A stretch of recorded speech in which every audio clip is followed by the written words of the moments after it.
할렐루야. 오늘 저는 시편 35편 28절 말씀을 중심으로 찬양이 삶이 될 때라는 제목으로 말씀 나누겠습니다. 같이 제목을 읽어보실까요? 찬양이 삶이 될 때. 찬양. 우리는 흔히 찬양하면 떠오르는 것이 막 박수를 치면서 왕이신 나의 하나님, 오 주여 나의 마음이, 이런 것을 생각합니다. 이 찬양의 원래의 뜻은 할렐루야, 이 할랄이라는 단어에서 나왔는데요, 할랄은 하나님을 자랑하는 것입니다. 할렐, 자랑하라. 루, 너희들아. 야, 야훼 하나님을 높이고 칭찬하고 자랑하는 것이 찬양입니다. 얼마 전에 친구, 중학교, 고등학교를 같이 졸업한 친구의 어머니가 천국을 가셔서 또 저를 전도했던 친구기도 하고 늘 예수님을 증거했던 친구길래 한번 찾아가서 어머니 장례식에서 기도를 해드리고 왔습니다. 친구에게 이런 저런 얘기를 듣는데 이런 생각이 들었습니다. 저희 친구들은 다 부모님이 그래도 괜찮았습니다. 이 친구의 아버지는 회사에서 어려운 일을 당하셨고 또 사업을 했는데 힘드셨고, 어머니는 그 당때부터 아프셨어요. 근데 지금 40년 동안 더 생명을 연장해 주셔서 얼마 전에 천국 가셨습니다. 어쨌든 이제 그런 가정인데, 얘는 한 번도 아버지 역 어머니에 대한 불평을 얘기한 적이 없습니다. 우리는 놀러 가는데 어머니를 차로 모시고 가서 병원에 늘 모시고 왔다 갔다 해야 되고 이런데도 늘 아버지, 어머니 자랑을 했어요. 하나님이 그 자녀를 복을 주시더라고요. 제 주변에도 어렸을 때부터 부모님을 부족하지만 자랑하고 사랑했던 친구들은 지금 다 잘 됐습니다. 왜 그럴까? 여러분, 이 찬양이라는 거 있잖아요. 이게 하나님을 자랑하는 건데요, 하나님이 보이지 않지만 보이게끔 이 신앙생활 할 수 있도록 보내주신 분이 저희 부모님들이십니다. 부모님께 잘하는 것이 사실은 하나님께 잘하는 거예요. 부모에게 효도하라, 공경하라, 그럼 네가 이 땅에서 장수하고 잘 될 거라고 주님이 말씀해 주신 것이죠. 사람이 자기 부모에게도 칭찬하고 자랑하고 잘하면 하늘의 복이 임합니다. 하물며 오늘 저와 여러분들이 천국 가는 날까지 하나님 아버지를 자랑하고 높이면 하나님은 그 사람을 절대로 버리지 않습니다. 도대체 우리는 어떻게 해야지 찬양이 삶이 될 수 있을까요? 또 찬양이 삶이 되면 어떤 은혜들을 받을 수 있을 것인가요? 먼저 찬양이 삶이 되는 방법에 대해서 세 가지를 말씀드립니다. 첫 번째, 찬양을 올바로 알아야 합니다. 시작. 찬양을 올바로 알아야 합니다. 사랑하는 성도님들, 찬양이 무엇일까요? 하나님을 자랑하는 거라고 말씀하셨습니다. 이 어린아이가 길 가다가 예쁜 꽃이 있어요. 꽃을 탁 따가지고 엄마, 아빠 주면은 엄마, 아빠의 마음은 이 꽃이 별거 아니에요. 그런데도 불구하고 꽃을 꽃병에 꽂아놓고 우리 아이의 마음이 담겨 있는 거기 때문에 기뻐합니다. 찬양도 마찬가지입니다. 저 여러분들이 찬양 드리다가 음정이 틀려도 박자가 틀려도 상관없습니다. 하나님을 사랑하는 마음으로 올려드리면 하나님이 그것을 존귀히 여겨주시는 것입니다. 저희가 어렸을 때는 해외여행을 나가는 것이 힘들었습니다. 해외여행 자유화가 되고 제 친구가 가까운 나라 중국에 다녀왔습니다. 청년 때니 돈이 없죠. 그래서 자기 엄마를 위해서 반지를 사갖고 왔는데요, 비싼 금반지 이런 게 아닙니다. 실반지고요, 가짜 반지입니다. 그 반지를 사다가 엄마에게 줬는데 친구 어머니가요, 반지가 많습니다. 근데 이 어머니가 그걸 찾지 않고 자기 아들이 준 거를 늘 끼고 다니면서 우리 아들이 준 거라고 맨날 자랑을 하셨던 기억이 있습니다. 이게 뭘 의미합니까? 우리가 무의미하고 값어치가 없는 것 같지만 진심을 담아 주면 부모님이 기뻐하듯이 저와 여러분들이 부족하고 연약하지만 하나님을 자랑할 때 주님은 그것을 받아주시는 것입니다. 찬양은 화려한 것이 아닙니다. 멜로디가 좋다고 해서 찬양받는 것이 아닙니다. 한번 따라해 볼까요? 진심의 마음을 담아 드리는 것. 시작. 진심의 마음을 담아 드리는 것. 그렇습니다. 찬양은 하나님을 향한 마음, 이게 찬양의 본질입니다. 천국 가는 날까지 찬양할 때 자랑하고 싶은 마음, 하나님을 경배하는 마음 놓치지 않고 주님만을 찬양하시기를 주의 이름으로 축원드립니다. 시편 기자는 69편 30절 31절 이렇게 노래합니다. 내가 노래로 하나님의 뭐를 찬송해요? 이름을 찬송하는, 감사함으로 하나님을 위대하다 하리니. 31절 보겠습니다. 시작. 이것이 곧 솥불과 굽이 있는 황소를 드림보다 야훼를 더욱 황소를 드리는 것보다 하나님의 이름을 찬양하면 하나님이 기뻐한다는 거예요. 우리의 찬양은 무엇이겠습니까? 하나님이 부족하고 연약하지만 야훼 이레 하나님이 모든 것들을 예배에 놓으신 것을 믿고 하나님을 자랑하는 것입니다. 아이가 태어나면 부모가 모든 것들을 예배에 놓듯이 사랑하는 우리 성도님들의 미래를 우리 주님은 다 예배에 놓으셨습니다. 눈에 보이지 않고 손에 잡히는 거 없지만 우리 주님은 사랑하기 때문에, 아들이기 때문에, 딸이기 때문에 저와 여러분들을 변함없이 축복해 주시기를 원하기 때문에 우리의 미래를 준비해 놓으신 분이죠. 그래서 야훼 이레 하나님을 믿기에 그분을 자랑하는 것이고요. 지금까지 지내온 것 주님의 은혜인 거 믿으시면 아멘 해볼까요? 에베네셀, 내가 여기까지 너희를 도왔다. 오늘 이 시간에 살아있는 것 하나님의 은혜인 줄 믿습니다. 그래서 우리는 주님을 자랑하는 것이죠. 말과 탄 자들, 우리를 따라오는 모든 적군들을 저 홍해에 빠져 죽게 하시고 새 생명을 주시고 성령을 부어주신 분이 하나님이십니다. 그래서 야훼 니시 하나님, 승리 하나님을 우리의 과거를 살펴봤더니 지금까지 승리하게 해주셨고 오늘도 승리하게 해주실 것이고 우리의 미래도 하나님은 변함없는 사랑으로 저와 여러분들을 돌봐주실 것입니다. 그래서 우리가 하나님을 자랑하는 것은 그분의 이름 안에 담겨져 있는 축복을 자랑하는 것입니다. 야훼 로이 하나님, 야훼는 목자시다라는 뜻인데요. 시편 23편 1절 같이 암송할까요? 시작. 야훼는 나의 목자시니 내게 부족함이 없으리로다. 오늘 그 축복이 여러분과 함께 하기를 주의 이름으로 축원드립니다. 우리나라에 실제로 있었던 일인데요. 강원도 지역에는 목사님이 없었습니다. 우리나라 초대교회, 그러니 조사라고 해서요, 한글을 그나마 읽을 수 있는 분이 성경책을 펴서 읽는 것이 예배의 전부였습니다. 그런데 그날 조사가 이런 성경이 아니라 위에서부터 밑으로 읽고 오른쪽에서부터 왼쪽으로 읽는 옛날 성경 잘못 읽었습니다. 야훼는 나의 목 자르시니 부족함이 없으리로다. 그런데 성도님들이 은혜 받고 아멘 아멘 눈물을 흘리고 감사했다는 거예요. 야훼 하나님이 내 목을 잘라도 부족함이 없다. 하나님께 감사하다는 것이. 그렇습니다. 하나님을 찬양하는 것은 우리의 마음의 중심을 보시는 하나님이 우리의 찬양을 받는 것입니다.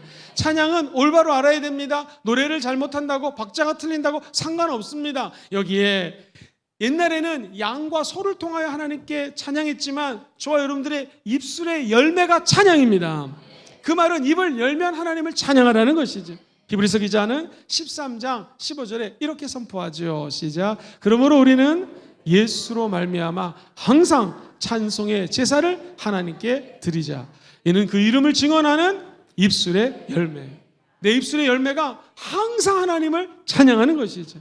근데 왜 찬양하는가? 그 하나님 아버지가 먼 곳에 계셨고 우리 안에 들어올 수가 없는데 예수 그리스도를 통하여 하나님의 자녀가 되었다는 거예요. 예수로 말미암아 항상 찬송의 제사라는 것은 예배입니다. 예배를 찬양으로 드릴 때 하나님은 그 공간에 임한다는 거예요. 그래서 요즘에 한국 교회를 가면 예를 들면 우리 2부가 9시, 3부가 11시인데 다 예배 시간을 바꿔놨습니다. 2부는 8시 40분, 그리고 3부는 10시 40분. 왜 그랬을까요? 찬양이 시작하는 곳에 하나님이 임재합니다. 그래서 예배를 드리는데 찬양이 부수적인 장식이 아닙니다. 준비 찬양이란 말이 원래 예배하기 없습니다. 찬양하는 그곳에 주님이 임재하시는 것이고요. 찬양하는 순간에 하늘의 영광이 그 가운데 깃들게 되는 것이죠. 우리는 그저 하나님을 악망하고 사랑하고 자랑하는 하나님의 자녀이기 때문에 찬양을 선포하는 그곳에는 하나님이 우리의 마음을 받으시고 임재해 주시는 것입니다. 그렇게 따지자면 우리 사랑하는 성도님들 집에서 일어나셔서 하나님을 먼저 찬양하십시오. 그 일어난 방 공간 안에 하나님은 임재하시는 것이고요. 시간마다 순간마다 때마다 찬양의 본질, 하나님을 사랑하는 뜨거운 마음으로 찬양하시기를 주의 이름으로 축원드립니다. 건물을 지을 때에 기초공사가 제일 중요합니다. 예배도 제일 중요한 것이 바로 찬양입니다. 찬양을 먼저 올려드리고 말씀과 기도로 얼버무려질 때 하늘의 문이 열리시고 은혜와 축복이 나타나게 될 줄 믿습니다. 두 번째, 이 찬양은 꾸준히 드려야 합니다. 시작. 찬양을 꾸준히 드려야 합니다. 오늘 본문은 얘기합니다. 내 혀가 주의 의로움을 말하며 종일토록 주를 송축하고 찬양합니다. 쉬운 말은 이렇게 번역을 했습니다. 시작. 그리하시면 내 혀가 온종일 주의 의로우심을 선포하겠고 내 입술이 끊임없이 주님을 찬양할 것입니다. 할렐루야. 우리의 혀가 주님은 의로우신 분이십니다. 찬양은요, 곡조 있는 기도예요. 그래서 주님 의로우십니다 라고 내 입술로 고백하는 것이죠. 찬양이 만약에 저와 여러분들이 숨을 쉽니다. 기도가 성도의 호흡이라면 찬양은 우리의 맥박입니다. 이 맥박은 끊어지면 안 됩니다. 시간마다 순간마다 때마다 하나님은 높고 위대하신 분입니다. 그의 의로움을 내 입술의 열매로 선포하라는 것이고요. 더 중요한 것은 종일토록 하루 온종일 주님을 노래하고 경배하고 높이라는 것입니다. 주님은 자기를 자랑하는 자를 절대로 버리지 않습니다. 여러분, 왜 부모님께 싫은 소리 안 하고 감사했던 사람들이 잘 될까? 가만히 제가 그 친구들의 삶을 추적해 봤습니다. 얘네들이 군대 갔다 와서 대학을 졸업하고 취업을 합니다. 그러면 사장님이 또 이 회사가 나한테 늘 잘해주는 건 아니잖아요. 다른 동종 업계에 있는 다 큰 회사들 이런 데 가면 더 돈도 많이 받고 더 대우도 잘 받을 수가 있을 텐데, 이 회사 다니면서 얘네들이 부모님 이상한 얘기 하지 않는 것처럼 사장님 욕하지 않습니다. 그리고 이 회사를 늘 자랑스럽게 생각합니다. 그러니 누가 와서 불평불만 해도 우리 회사는 이 모양 이 꼴이야 해도 이 친구들이 다 막아주는 거예요. 여러분, 그 회사 사장님이나 높은 사람이 이거 나중에 알게 될까요? 모르게 될까요? 100% 알게 되어 있습니다. 그러면 그 친구들을 승승장구할 수 있도록 도와주는 것이죠. 여러분, 사람도 이처럼 사람이 불평하지 않고 사람의 그 공간과 공동체를 높이는 사람을 쓴다라면 하나님은 어떨까요? 시간마다 순간마다 때마다 이 하나님의 이름을 자랑하는 자를 버리지 않습니다. 끝까지 책임져 주십니다. 성경에서도 시편 44편 8절에 이렇게 노래하죠. 우리가 종일 하나님을 어떻게 해요? 자랑해요. 우리는 하나님의 이름에 영원히 어떻게 해요? 감사한다는 119편 164절 무지 긴 장이 119편 시편 119편인데 이렇게 노래하죠. 시작. 주의 의로운 규례들로 말미암아 내가 하루 7번씩 주를 찬양해요. 7번은 1, 2, 3, 4, 5, 6, 7 이런 개념이 아니라 완전 숫자예요. 내 마음을 온전히 주님께 올려드린다는 것이죠. 이제 예수님을 믿지 않은 새 가족이 있다면 눈을 뜨자마자 한번 집에서 찬양을 틀어놓으십시오. 처음에 찬양을 모르면 한 곡이라도 좋습니다. 하나님을 찬양할 때 주님은 그 온전히 드려지는 7번의 찬양, 완전한 찬양을 받으시고 정말로 큰 은혜를 내려주실 것입니다. 사랑하는 성도님들, 제 친구가 요즘 너무 바쁘대요. 힘들대요. 그런데 알람을 6시 예를 들면 해놓고 6시 5분, 6시 10분 계속 해놓으면 피곤해서 처음엔 껐다가 또 껐다가 3, 4번 때는 일어나서 활동을 한다라는 것처럼 찬양이 내 옆에서 들리게 되면 저와 여러분들을 깨워줍니다. 그래서 하나님을 항상 찬양한다는 것은 곳곳에 하나님의 기억을 리마인드하는 거예요. 지금까지 돌봐주신 하나님께서 지금도 돌봐주시고 미래도 돌봐주실 것이고, 지금까지 수없이 치료해주신 하나님이 오늘도 치료해주시고 내일도 치료해주실 것이고, 어제만 목자가 아니라 오늘 목자이신 하나님이 푸른 풀밭으로 인도해주시고 실만한 풀가로 인도해주시고, 내일 사망의 음침한 골짜기를 다녀도 해를 두려워하지 않을 것은 하나님이 나와 함께 하십니다 라고 우리는 하나님의 이름을 시간마다 순간마다 때마다 감사하는 것이죠. 자랑하는 것입니다. 신명기는 10장 21절에 그는 너의 찬송이시요 너의 하나님이시라. 내 눈으로 보니 같이 크고 두려운 일을 너를 위하여 어떻게 하셨어요? 행하셨다. 지금까지 행하신 하나님을 찬양합니다. 내 평생에 지금까지 하나님을 노래하며 내 미래를 책임주실 하나님을 경배합니다. 그때 주님은 책임져 주십니다. 여러분, 양치질 있잖아요. 이게 하루나 이틀 안 하면 표가 안 날 수 있겠죠. 그런데 한 달, 1년, 2년 안 하면 나중에 이 치과 가가지고 이를 뽑거나 매우 곤란한 상황을 만나게 될 것입니다. 찬양도 마찬가지입니다. 꾸준히 할 때 내 영혼이 건강해지는 것입니다.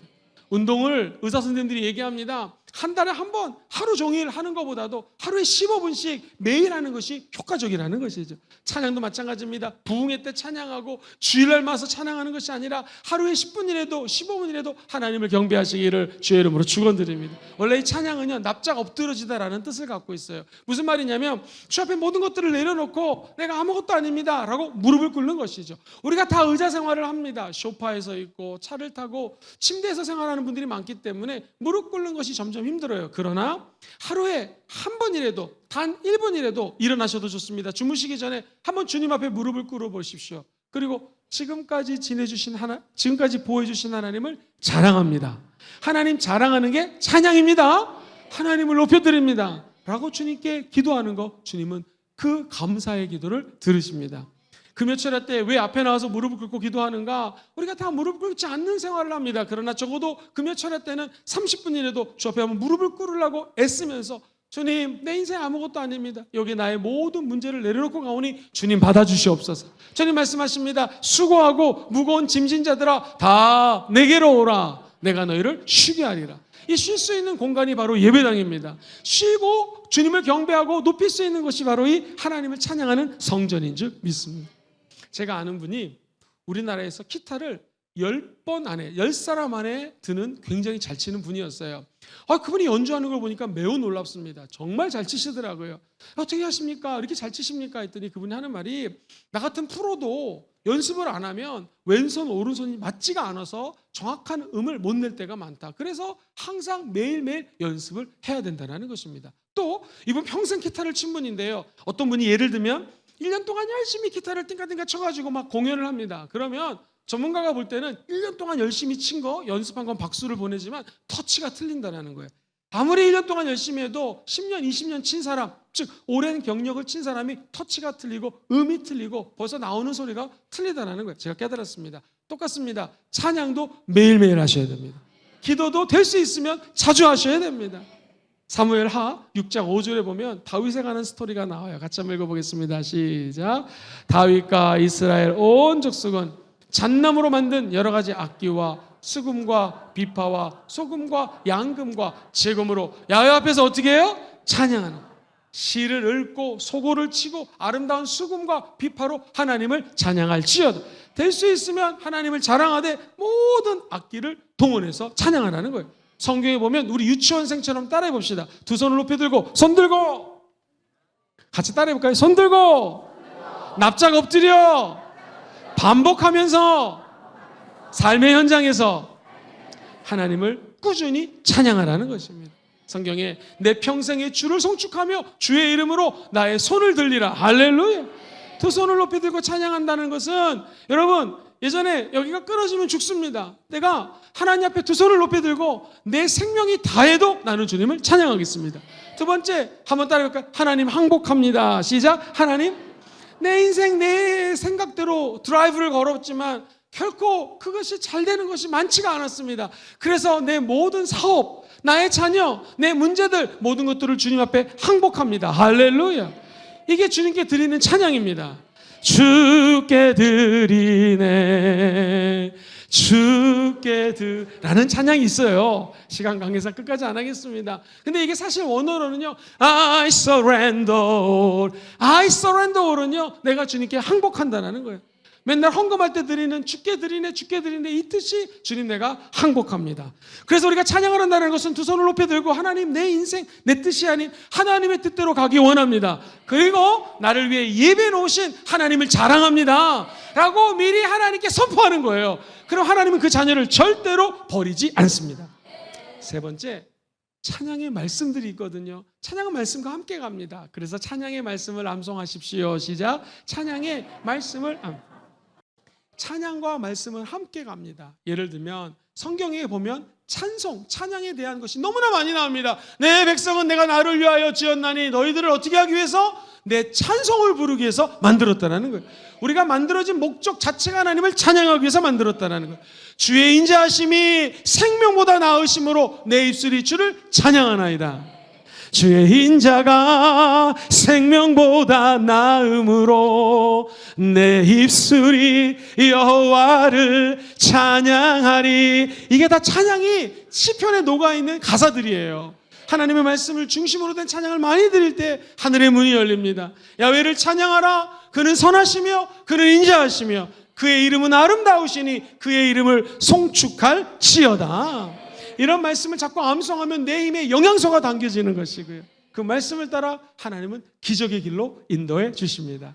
시편 103편 20절로 22절에 보면 능력이 있어 야훼의 말씀을 행하며 그의 말씀의 소리를 듣는 야훼 천사들이여 야훼를 어떻게 하라? 송축할지어다.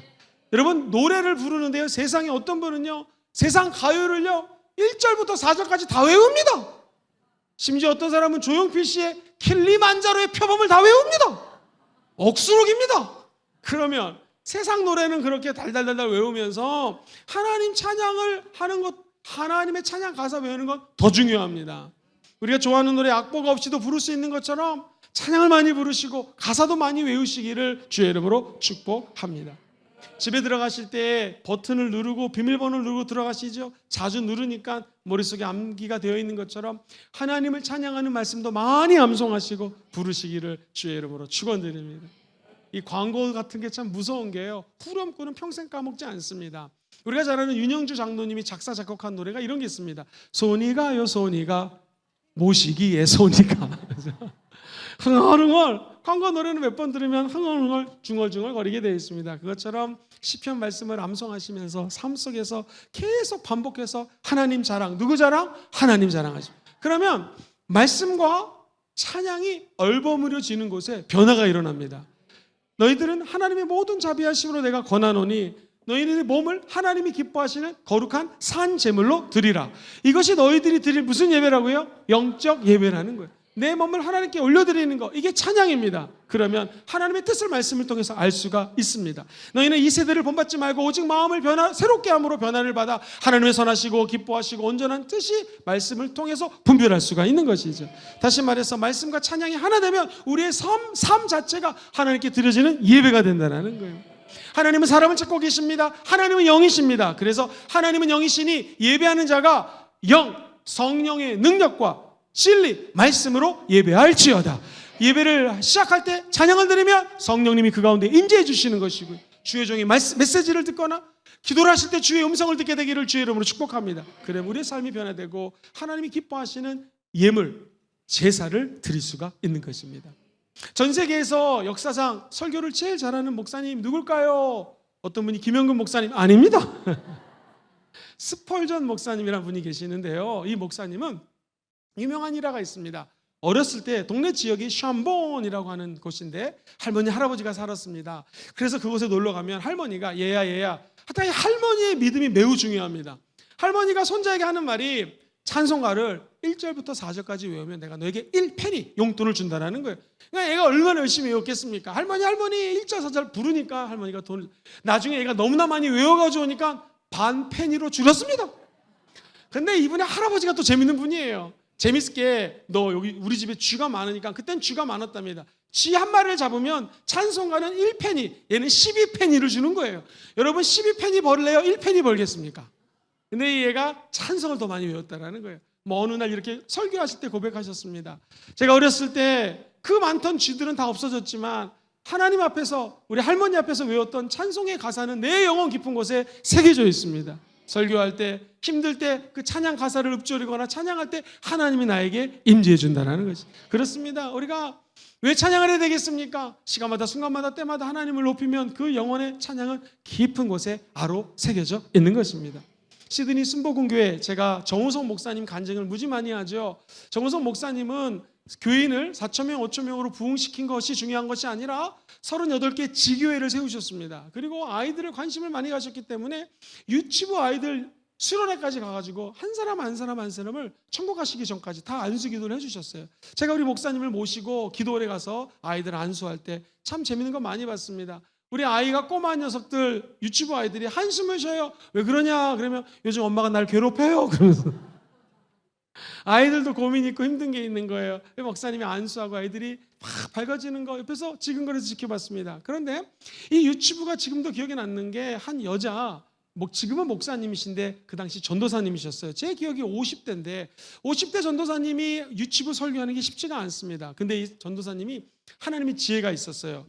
우리 순복음 교회에 찬양을 작사 작곡을 잘하는 청년이 있었어요. 음악을 탁월하게 하는 천재적인 청년이었어요. 이 청년에게 이런 말씀을 아이들에게 가르쳐주고 싶은데 아들이 잘 암송을 안 하니 이걸 노래로 좀 만들어 달라고, 작곡을 해달라고 성경 말씀을 부탁했습니다. 그랬더니 이 청년이 매 주일마다 그 노래를 알려줬어요. 그래서 선생님들과 함께 율동을 하면서 말씀을 암송시켰습니다. 찬양으로. 지금도 제가 옆에서 예배에다가 외우는 찬양이 있습니다. 예를 들면 육신을 허이 따르는 자는 허이 허이, 육신의 일을 영을 따르는 자는 영의 일을 생각하나니 육신의 생각은 사망이요 영의 생각은 생명과 평안이니라. 로마서 8장 5절 6절 말씀 할렐루야 뭐 이런 거였습니다. 이 학부모인 제가 봐도 참 기특하게 찬양으로 말씀을 암송하는 걸 보면서 매우 은혜를 받았던 기억이 있습니다. 그렇습니다. 우리 자라나는 세대들에게 말씀을 찬양과 얼굴물에서 알려줘야 되는 것이죠. 그럼 이 아이들이 먼 훗날 찬양이 삶이 되는 것이고요. 찬양이 삶이 되면 열매가 나타나게 되어 있습니다. 목사님 도대체 무슨 열매가 나타납니까? 내가 하나님을 자랑하면 무슨 열매가 나타날까요? 내 직장을 자랑하고 우리 직장 상사를 자랑하면 열매가 있는 것처럼 하나님은 반드시 열매를 맺게 해주십니다. 첫 번째 따라해볼까요? 나를 살립니다. 시작. 나를 살립니다. 찬양은 다른 사람 살리려고 하는 게 아닙니다. 내가 살아야 됩니다. 시편 71편 23절에 내가 주를 찬양할 때 나의 입술이 기뻐 외치며 주께서 성령하신 뭐가 즐거워져요? 내 영혼이 즐거워지는 것입니다. 그렇습니다. 밤마다 찬양하고 아침마다 찬양하면 내 영혼이 즐거워지기 때문에 찬양은 먼저 내 자신을 향하여 올려드리는 것입니다. 나를 훈계하신 야훼를 송축할지어다. 나와 관련이 있는 분이 하나님 아버지이신 것이죠.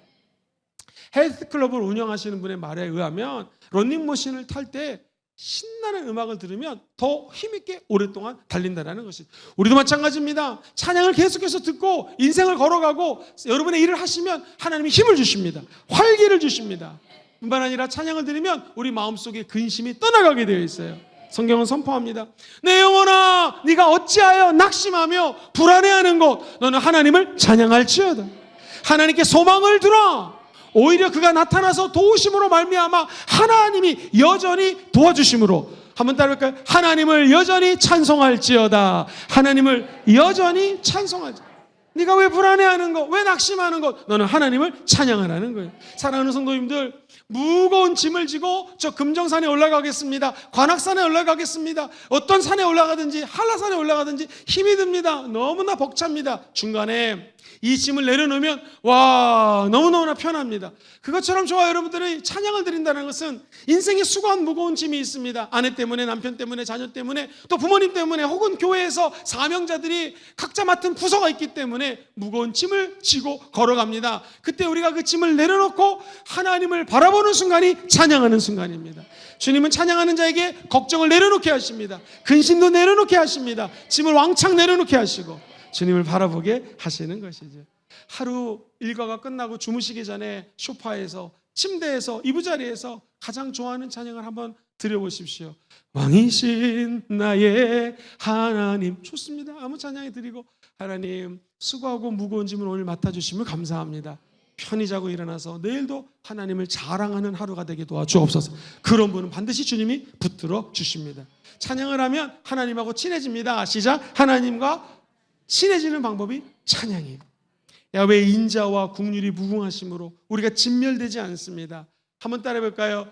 주님의 사랑이 아침마다 새로우니. 주님의 사랑이 아침마다 새로우니. 주의 성실하심이 크도소이다. 시작. 주의 성실하심이. 하나님은 성실하신 분이십니다. 아침마다 저녁마다 저와 여러분들을 만나주시고 품 안에 안겨주십니다. 사랑하는 우리 성도님들, 새벽 예배 한번 우리 교회 와보십시오. 아침에 해가 우리 교회는 이쪽에서 뜹니다. 한번 대성전에 와서 혼자 무릎을 꿇어도 좋고 아니면 잠깐 왔다가 보십시오. 찬란한 햇살이 이 공간을 비춥니다. 어저께까지는 어둠이었는데 아침에 눈을 뜨면 이 빛이 이 공간을 비춰주는 것처럼 기억하십시오. 저와 여러분들이 어둠이 있을 때 찬양을 드리면 성령의 빛이 조명되는 것입니다. 주님을 높이는 곳에 내 안에 어둠이 떠나가는 것이죠. 우리가 할 수 있는 것은 무엇입니까? 그저 하나님을 찬양하는 거예요. 그러면 내가 살아납니다. 그 영광이 우리 삶 가운데 함께하기를 주의 이름으로 축원드립니다. 매일매일 이 햇빛을 주시는 분이 하나님이십니다. 아빠가 엄마가 아이들과 얘기를 많이 하면 친해집니다. 부부도 얘기를 많이 하면 친해집니다. 그것처럼 하나님을 찬양하는 자는 하나님과 친밀해지기 때문에 우리의 영혼이 깨어 일어나 빛을 발하게 되는 것이죠. 두 번째, 믿음을 세웁니다. 시작. 믿음을 세웁니다. 찬양을 많이 하는 분들하고 붙어 있어야 돼요. 왜냐하면 이분이 하나님을 자랑하잖아요. 그럼 내 믿음이 자라납니다. 김영철 목사님이 맨날 주님을 높이고 자랑하는 목사님이십니다. 그렇게 될지어다. 저도 그렇게 될지어다. 그러면 김영철 목사님과 제가 붙어 있으면 서로 시너지가 나타나는 거예요. 우리 하나님은 너무너무 위대한 분이지. 맞습니다, 목사님. 그 하나님을 찬양합니다. 우리 성도님들을 사랑하시고 보여주신 하나님. 이처럼 하나님을 자랑하는 자라고 붙어 있으면 믿음이 자라납니다. 그래서 우리가 결혼하는 청년들에게 늘 믿음의 사람하고 함께 기도하는 것은 바로 이것입니다. 찬양은 영적인 센스를 깨워줍니다. 그리고 말씀을 보는 안목을 넓혀줍니다. 왜? 하나님을 자랑하니까 성경의 저자이신 하나님이 우리 눈을 열어주셔가지고 말씀을 깨닫게 하는 거예요. 안경이 없으면 잘 안 보여요. 침침합니다. 안경을 끼면 볼 수 있는 것처럼 저와 여러분들이 찬양하는 자들이 성령님께서 영안을 열어주시고 말씀을 보게 해주셔서 분명히 신약을 읽는데 구약의 말씀이 떠오르고 구약을 읽고 있는데 신약이 연결되는 경우 체험해 보셨습니까? 하나님이 우리의 눈을 열어주셔야 돼요. 찬양은 저와 여러분들에게 영적인 은혜를 베풀어 주시는 하늘의 영광입니다. 거룩한 안경이 찬양이 될 수 있다는 거예요. 그래서 찬양을 할 때마다 말씀을 더 깊이 깨닫게 되는 것이죠. 시편 119편 108절 이렇게 노래합니다. 시작. 야훼여 구하오니 내 입이 드리는 자원 제물을 받으시고. 우리가 하나님께 드리는 자원 제물은 입으로 하나님을 자랑하는 것입니다. 그럼 주님은 하나님의 공의를 알려주시고 어디로 가야 될지, 누구를 만나야 될지, 우리 사업하시는 분들은 어떻게 투자해야 될지, 어떻게 환수해야 될지, 이 모든 것들을 우리 주님이 알려주십니다. 그렇죠. 하나님을 높이는 자에게 하나님은 반드시 알려주십니다. 또 하나 찬양을 하면은요, 예배를 드릴 때 마음이 뜨거워집니다. 하나님을 더욱더 사랑하게 합니다. 그리고 하나님께 찬송을 올려드리는 자들마다 하늘의 영광의 광채를 체험하고요, 하늘의 눈물이 이곳에 떨어지는 것을 찬양의 눈물과 만나지어기, 그 자리에 기적이 일어납니다. 다시요, 하나님께서 우리의 찬양을 기뻐 받으시고 눈물이 떨어지면 우리가 하나님을 기뻐 찬양할 때도 눈물이 떨어집니다. 하늘의 눈물과 우리의 눈물이 이곳에 떨어진다면 찬양의 폭발적인 기적이 나타나게 된다는 거예요. 시편 기자는 22편 22절 외우기가 쉬워요. 22, 22 시작. 내가 주의 이름을 형제에게 선포하고 회중 가운데서 주를 찬양할지어다. 23절 야훼를 두려워하는 너희여 그를 송축할지어다. 야곱의 모든 자손이여 그에게 영광을 돌릴지어다. 너의 이스라엘 모든 자손이여 그를 경외할지어다. 할렐루야. 우리가 경기를 할 때 손흥민 선수가 나가는 곳마다 수많은 한국 사람들이 쏘니 하면 응원을 합니다. 그러면 손흥민 선수는 힘을 다해서 뜁니다. 천군, 백군 운동회 할 때 응원합니다. 그럼 열심히 경기를 하는 것처럼 똑같습니다. 저와 여러분들이 이것을 열심히 기도하고 열심히 찬양하면 하나님의 영광이 더욱더 드러나게 되는 것이고요, 하나님은 우리를 더욱더 사랑해 주시고요, 이를 행하시는 야훼 하나님이, 이를 성취하신 하나님이 우리 찬양을 듣고 우리는 찬양만 했는데 하나님이 이를 행하여 주십니다. 하나님이 이를 성취해 주시는 것이죠. 하나님이 일하게 하시는 방법 찬양에 달려 있습니다. 하나님을 자랑하면 하나님이 대신 일하여 주시는 것이죠. 사랑하는 사람에게 노래를 불러주는 것처럼 저와 여러분들이 온 마음 다하여 하나님을 찬양하면 하늘의 기적이 임하게 될 줄 믿습니다. 우리 앞에 계신 집사님이 생일입니다. 그러면 우리 성가대가 소프라노, 엘토, 현악기를 동원해서 오케스트라를 동원해서 찬양을 해줘도 생일 축하합니다, 노래를 불러줘도 기쁘겠지만, 여기 우리 삼부에 모인 모든 성도들이 생일 축하합니다 하면서 박자가 틀려도, 가사가 틀려도, 음정이 틀려도 우리의 마음으로 이분을 생일을 축하해 주시면 이분은 매우 기뻐할 것입니다. 마찬가지입니다. 하나님은 저와 여러분들의 믿음의 찬양을 듣고 믿음을 부어주시는 것이죠.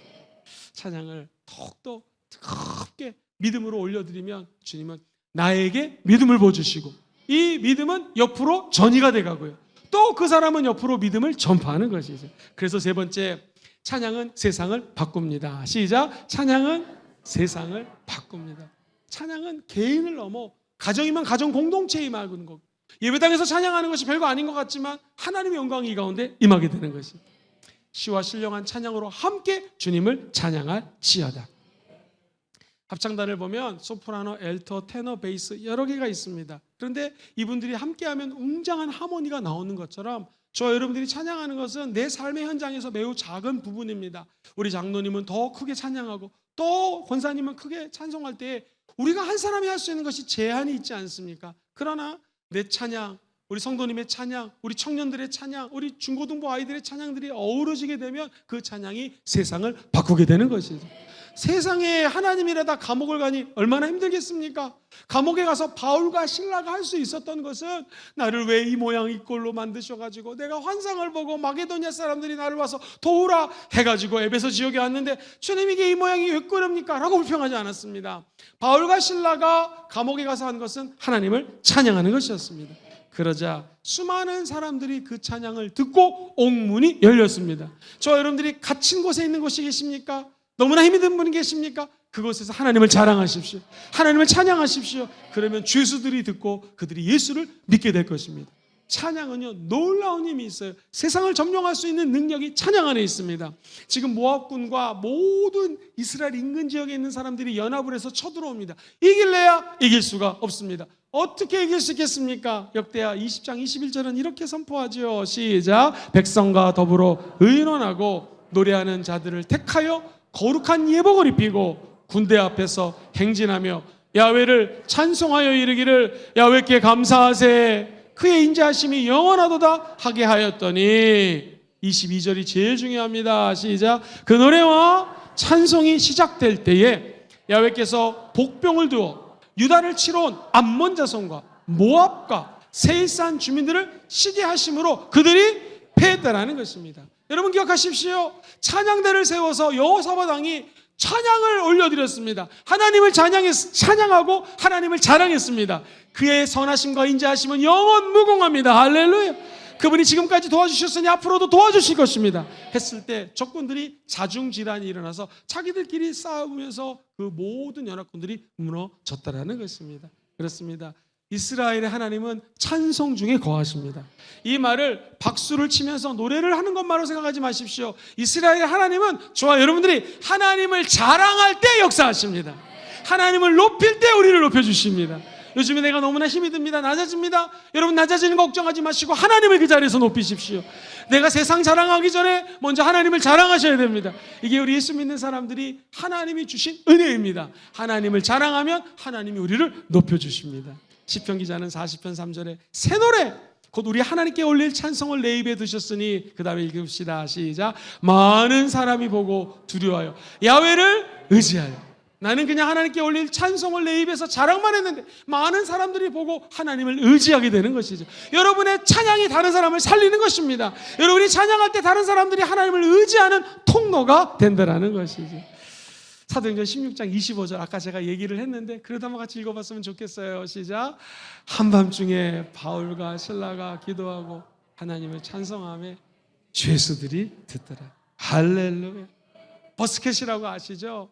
사람들이 길가에서 막 기타를 치면서 노래를 막 열심히 부릅니다. 그럼 지나가다가 아니 저 사람은 왜 이렇게 열심히 부르나 하면서 그 노래를 듣게 되는 것처럼 저와 여러분들이 찬양하는 것을 잃어버린 영혼들이 듣게 됩니다. 우리 청년들하고 일본에 단기 선교를 갔습니다. 지나가다가 일본에 큰 전철역 앞에 그랜드 피아노가 있는 거예요.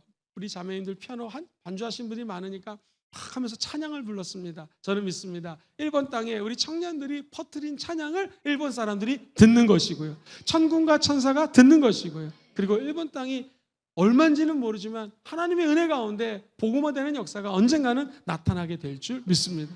사랑하는 성도님들, 한밤중에 시작. 한밤중에 바울이 찬양하자 죄수가 들었습니다. 인생에 한밤중을 만난 분이 계십니까? 하나님 우리에게 요구하는 것은 어찌 보면은 수많은 헌금, 수많은 봉사 이런 거 아닙니다. 그 한밤중에 너 나 찬양할 수 있겠니? 그 한밤중에 너 나를 자랑할 수 있겠니? 발칸반도에서 나오는 제일 비싼 향수는 장미꽃을 세상에 새벽 2시에 따가지고 그것으로 만든 것이 유명한 향수요 최고의 향기가 나온다는 것입니다. 즉 새벽 2시 제일 껌껌할 때 제일 어두울 때가 오히려 찬란한 빛으로 변화될 수 있는 찬스라는 거예요.